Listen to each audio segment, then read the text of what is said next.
Hello students, twelfth class में physics में अपना फर्स्ट लेसन चल रहा था, जिसके अंदर लास्ट अपने आवेश के गुणधर्म किए थे। ठीक है, और आवेश के गुणधर्मों में सबसे जो लास्ट जो गुणधर्म किया था वो क्या था? क्वांटाइजेशन ऑफ चार्ज, यानी कि आवेश क्या रहता है? क्वांटीकृत रहता है। इसको थोड़ा सा रिपीट और कर लेते हैं अपने, आवेश क्वांटीकृत रहता है।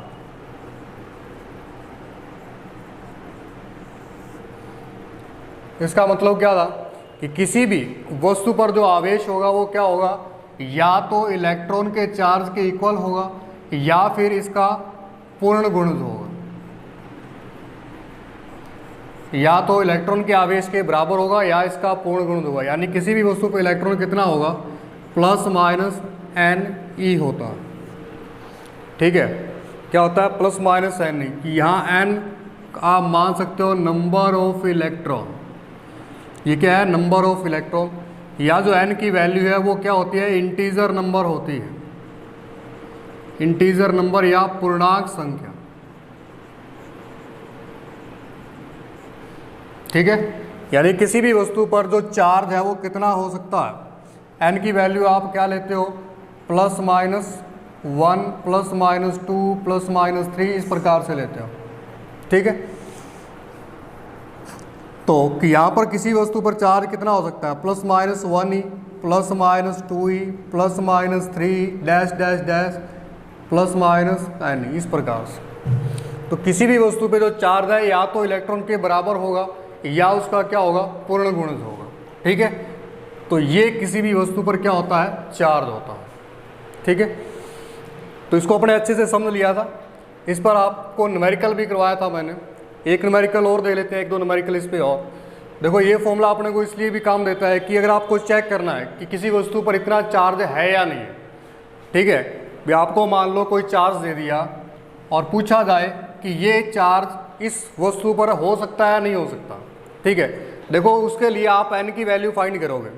अगर n की वैल्यू यहाँ से कोई आ रही है तब तो चार्ज हो सकता है, वरना नहीं हो सकता। यानी कि n की वैल्यू भिन्न के रूप में नहीं होनी चाहिए आपके पास, यानी कि जैसे 1/2 ही है, 5/6 ही है, इस प्रकार से कोई वैल्यू नहीं होनी चाहिए। इस प्रकार की होनी चाहिए 1 2 3 4 इस प्रकार से होनी चाहिए।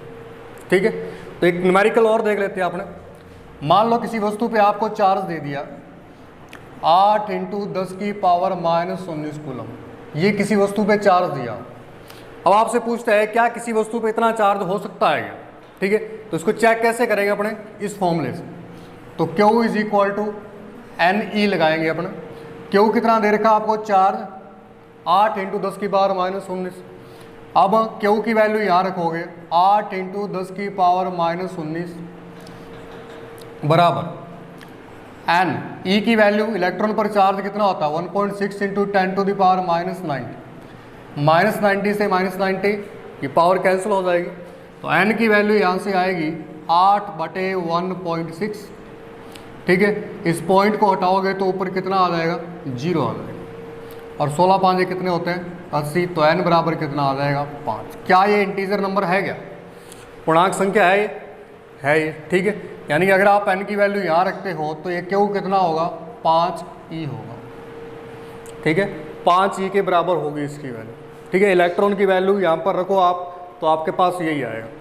ठीक है, यानी कि इलेक्ट्रॉन के आवेश का कितने गुना है? 5 गुना। ठीक है, इसका मतलब किसी वस्तु पे ये चार्ज हो सकता। ठीक है, किसी वस्तु पे ये चार्ज हो सकता।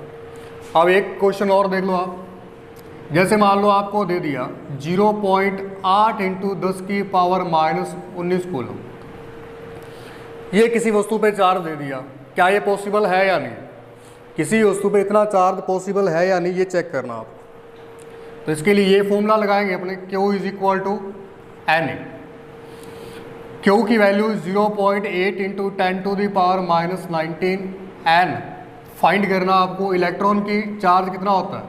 1.6 × 10⁻⁻19। इससे ये क्या हो जाएगा? कैंसिल आउट होगा। देन N की वैल्यू फाइंड करोगे आप, कितनी आएगी? 0.8 × 1.6।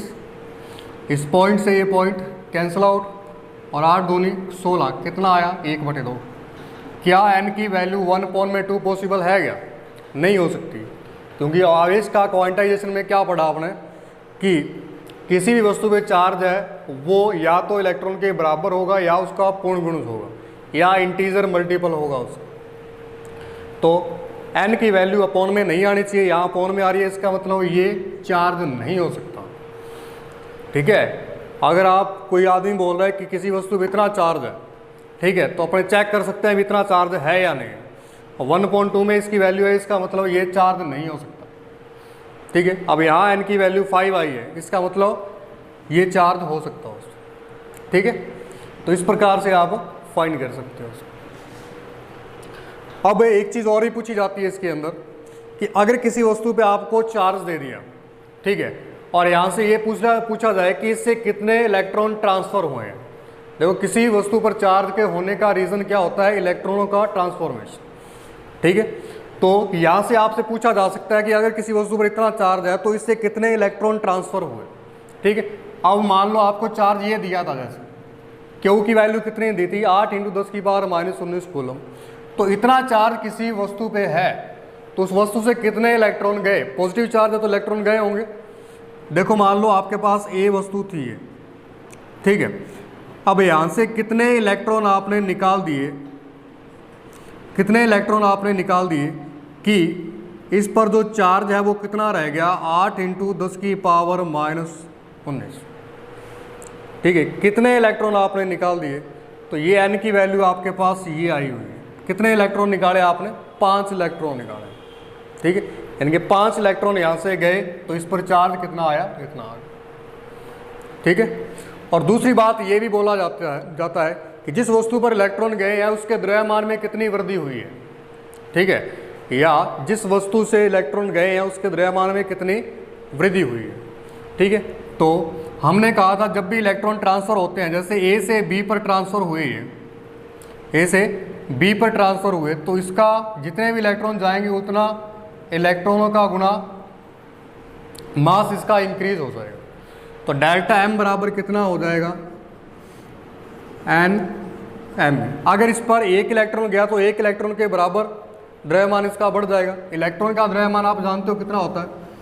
एम ई 9.1 × 10⁻⁻19 kg, इतना मास होता है एक इलेक्ट्रॉन का। अब यदि किसी वस्तु पर इलेक्ट्रॉन जाएंगे तो इसका मास क्या होगा? बढ़ेगा, द्रव्यमान बढ़ेगा इस। ठीक है, अब इस पर एक इलेक्ट्रॉन गया तो 1 me इलेक्ट्रॉन बढ़ गया, 2 गए तो 2 me बढ़ गया। ठीक है, 3 गए तो 3 me बढ़ गया। ठीक है, अब इस पर कितने इलेक्ट्रॉन गए हैं? 5 इलेक्ट्रॉन गए हैं, तो डेल्टा एम जो मास में वृद्धि होगी क्या होगी? 5 me होगी। me की वैल्यू आप जानते हो, तो डेल्टा एम कितना हो जाएगा? 5 × 9.1 × 10⁻⁻31। इसको आप सॉल्व कर लोगे तो कितना आएगा ये डेल्टा एम? 45.5 × 10⁻31 kg। इतना द्रव्यमान क्या हो जाएगा? इंक्रीज हो जाएगा उसको। ठीक है, तो इस प्रकार से इस पर कुछ न्यूमेरिकल आ जाते हैं जो आपको मैंने सारे करवा दिए। बुक में 1-2 न्यूमेरिकल दिए हैं, वो आप लोग करके देख लेना इसको। ठीक है, तो इस टाइप से न्यूमेरिकल आते हैं आपसे, या तो किसी वस्तु पर चार्ज पूछता है कि ये पॉसिबल है या नहीं। ठीक है, दूसरी बात आपसे ये पूछता है किसी वस्तु पर कितने इलेक्ट्रॉन ट्रांसफ़र हो। ठीक है, तीसरी बात ये पूछता है कि इलेक्ट्रॉन ट्रांसफ़र हुए हैं तो उस वस्तु का द्रव्यमान में कितनी वृद्धि हुई। ठीक है, तो इसके लिए डेल्टा एम आपको ध्यान में रखना है क्या होता है? एन एम ई होता है। ठीक है, तो ये था आवेश का क्वांटाइजेशन। ठीक है, इस प्रकार से आपको क्वेश्चन सोल्व करने हैं। इस प्रॉपर्टी और नोट कर लेना इसकी आप कि जो स्थिर आवेश होता है, जो स्टेशनरी चार्ज होता है, वो सिर्फ विद्युत क्षेत्र उत्पन्न करता है। क्या उत्पन्न करता है? विद्युत क्षेत्र। लेकिन जो चार्ज मोशन में होता है तो विद्युत क्षेत्र और चुंबकीय क्षेत्र दोनों उत्पन्न करता है। ठीक है, आवेश स्थिर अवस्था में कौन सा फील्ड प्रोड्यूस करता है? विद्युत क्षेत्र। इसको आगे अपने पढ़ेंगे इलेक्ट्रिक फील्ड क्या होता है, एक बार प्रॉपर्टी में लिख रहे हैं हम। लेकिन जो गतिशील आवेश होगा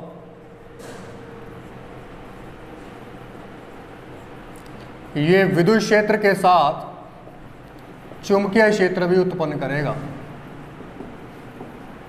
ठीक है, ये प्रॉपर्टी भी आपको ध्यान में रखनी है, आगे काम देगी।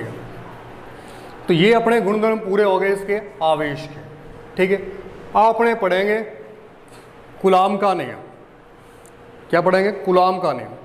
लेकिन कूलाम का नियम पढ़ने से पहले एक डेफिनेशन अपने को पढ़नी है, वो है पॉइंट चार्ज या बिंदुवत आवेश, जिसको आप बोलते हो पॉइंट चार्ज।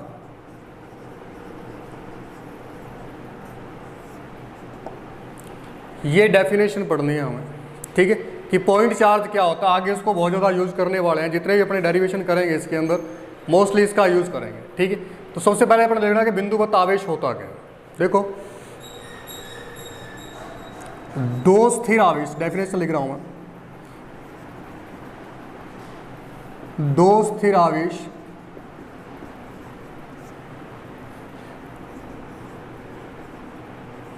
जिनकी आमाप या विमाएं उनके मध्य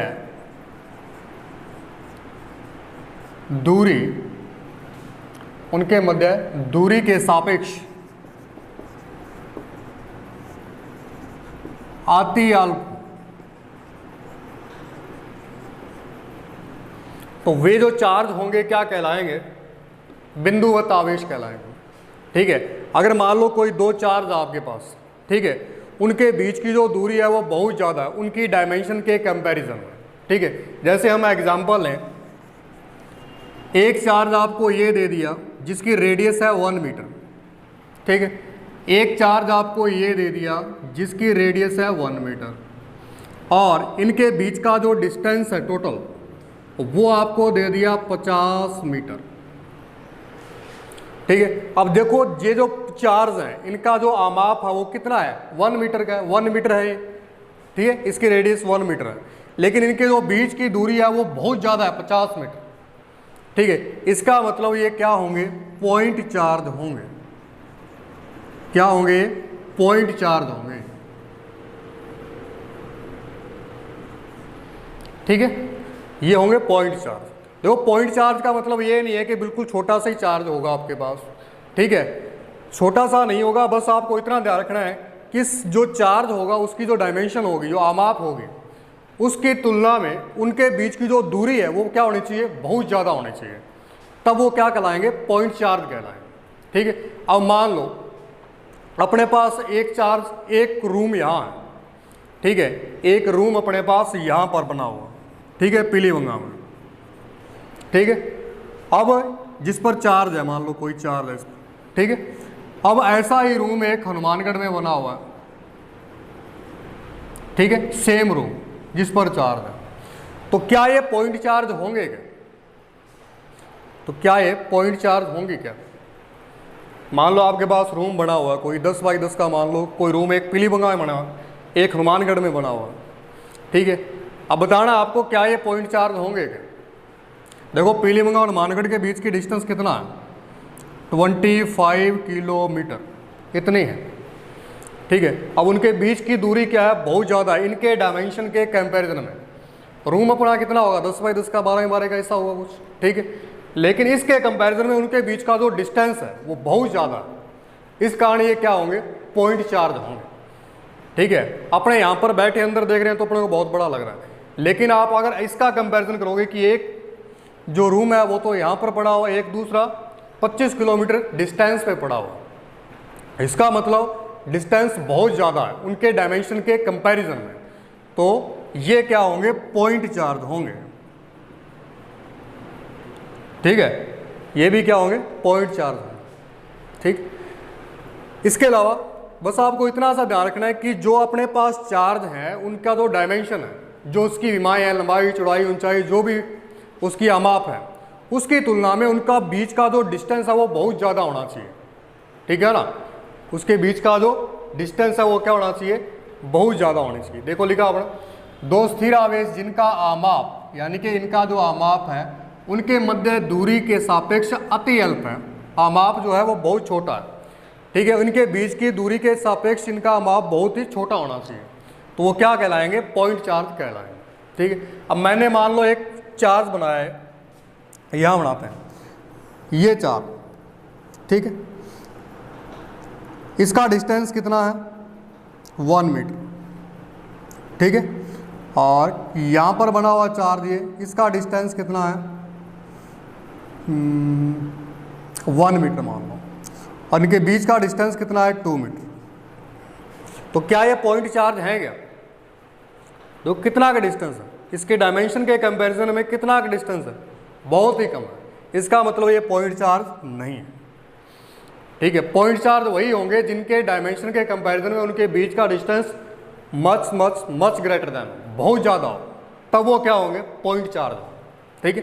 तो आपको पॉइंट चार्ज की जो बिंदुवत आवेश है उनकी कहानी समझ आ गई होगी कि बिंदुवत आवेश वे होते हैं जिनके बीच का जो डिस्टेंस है उनके आमाप की तुलना में बहुत ज़्यादा हो, या उनका जो आमाप है उनके डिस्टेंस की तुलना में अति अल्प हो, तो वो क्या होंगे, पॉइंट चार्ज, ठीक है। तो ये होते हैं बिंदुवत आवेश।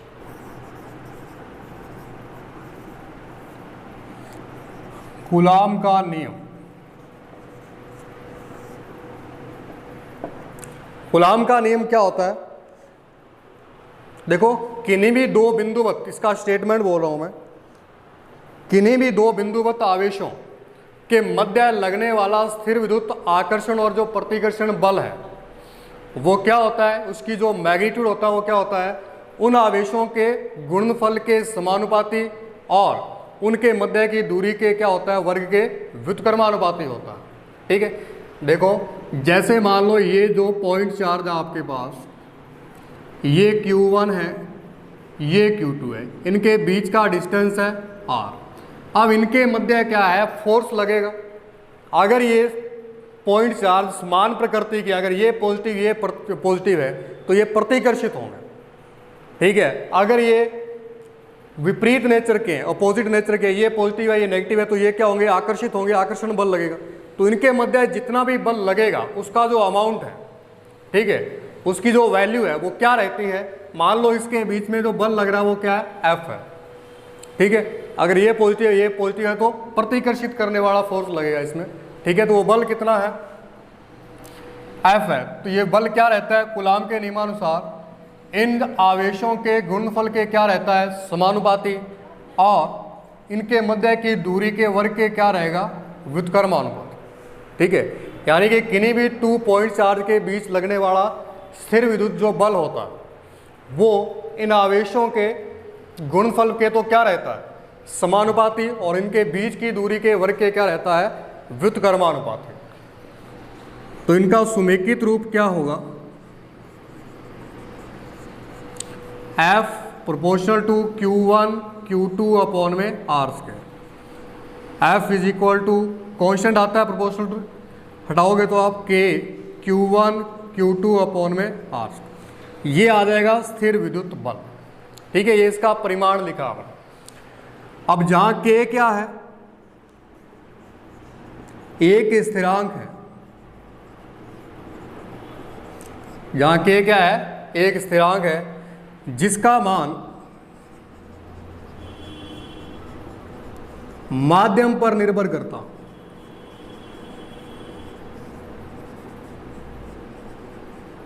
मीडियम पे डिपेंड करती है इसकी वैल्यू, ठीक है। अब K की वैल्यू क्या होती है, K का मान नंबर फर्स्ट फॉर मीडियम, माध्यम के लिए, माध्यम के लिए इसकी वैल्यू जो है वो क्या होती है, तो K होता है 1/4 पाई एप्सिलॉन, ठीक है। क्या होता है 1/4 पाई एप्सिलॉन, इसको क्या बोलते हैं, एप्सिलॉन, एप्सिलॉन बोलते हैं इसको, ठीक है। ये क्या होती है, माध्यम की विद्युतशीलता होती है, क्या है ये, माध्यम की विद्युतशीलता।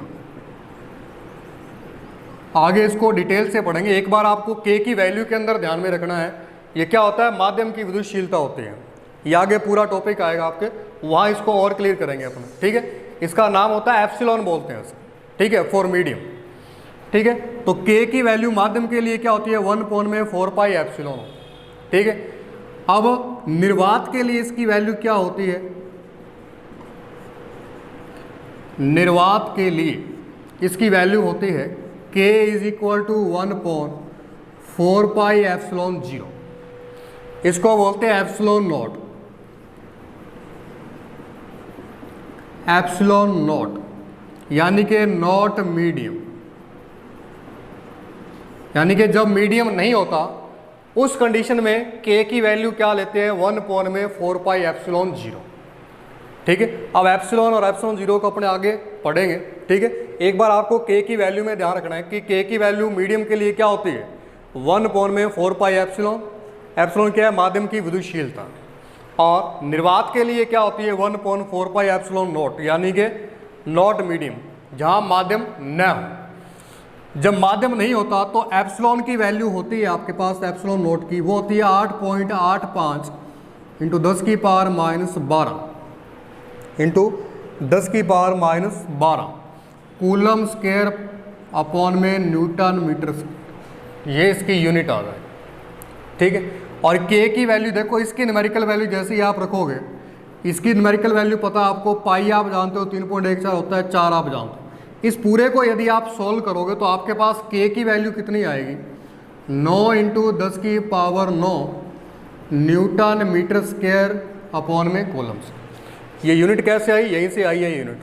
अब k की वैल्यू अगर यहाँ से आप निकालते हो तो क्या आएगा k का मान आपके पास, इस r स्क्वायर को इधर लेके जाओगे r स्क्वायर अपॉन में Q1 Q2।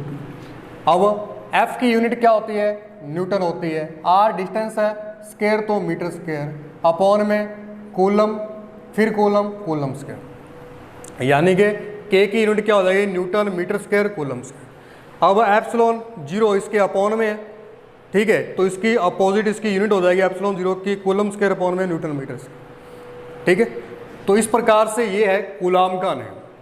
इसका स्टेटमेंट आपको ध्यान में रखना है, पीडीएफ में मिल जाएगा कि कूलाम के नियमानुसार किन्हीं भी दो स्थिर बिंदुवत आवेशों के बीच लगने वाला स्थिर विद्युत बल वो क्या होता है, इन दोनों आवेशों के गुणनफल के समानुपाती और बीच की दूरी के वर्ग के क्या होता है व्युत्क्रमानुपाती होता है, यानी कि F proportional to Q1 Q2 और F inversely proportional to 1 upon में R स्क्वायर।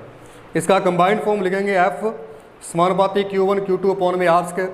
जब भी समानुपाती को आप हटाते हो तो एक कांस्टेंट आता है, तो अपने कांस्टेंट लगाया K, तो F बराबर K Q1 Q2 अपॉन में क्या आ गया R स्क्वायर आ गया।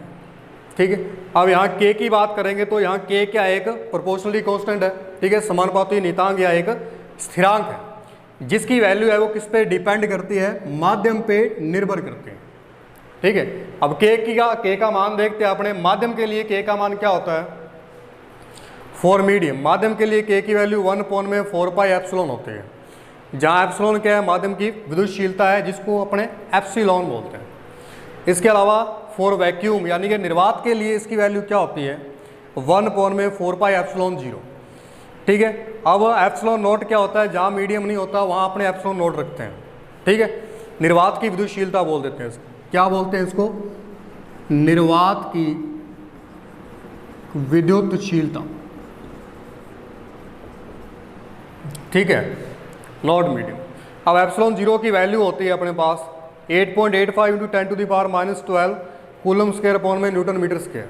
ठीक है, अब जैसे ही आप यहाँ ये वैल्यू रखोगे, सारी वैल्यू रख के इसको कैलकुलेट करते हो तो K की वैल्यू रहेगी 9 into 10 to the power 9 newton metre square upon में कूलम स्क्वायर। ठीक है, ये वैल्यूज आपको ध्यान में रखनी है, काफ़ी न्यूमेरिकल्स में यूज़ करोगे आप इसको। K का मान आपको ध्यान रखना है 9 इंटू 10 की power 9 newton metre square upon में कूलम स्क्वायर। ठीक है, तो ये है कूलाम का नियम। ठीक है, समझ आया होगा आपको। इसके बाद आपको ये ध्यान में रखना है कि जो भी यहाँ जो फोर्स लगेगा है, ठीक है, ये जो फोर्स लग रहा है इलेक्ट्रोस्टैटिक फोर्स, ठीक है, ये आवेशों को मिलाने वाली रेखा के अनुदिश लगता है, अनुदिश लगता। मोस्ट इंपॉर्टेंट लाइन है ये, आवेशों को मिलाने वाली रेखा के अनुदिश। इन आवेशों को कौन सी रेखा मिला रही है ये, तो इन्हीं के अलोंग ये वर्क करेगा। ठीक है, इन्हीं के अलोंग क्या करेगा, ये वर्क करेगा। ठीक है। अगर ये ज़्यादा है तो इस पर ज़्यादा फोर्स लगाएगा ये, ठीक है। तो इसी के अलोंग क्या करता है, वर्क करता है। बाकी ये लाइन मोस्ट इंपॉर्टेंट है जो आपको न्यूमेरिकल्स में भी बहुत ज़्यादा काम देने वाली है, ठीक है। अब ऐसा नहीं है कि मान लो यहाँ पर 4 जगह है तो इसको इस डायरेक्शन में ये रिपल्शन कर देगा, प्रतिकर्षित कर देगा। सिर्फ ये जहाँ ये पड़ा हुआ है इसको मिलाओगे रेखा को, उसी के अलोंग ही ये वर्क करेगा, ठीक है ना। तो इतनी बात आपको ध्यान में रखनी है, ठीक है। कल अपने इस पर न्यूमेरिकल्स करेंगे। आज के लिए इतना ही। Thank you.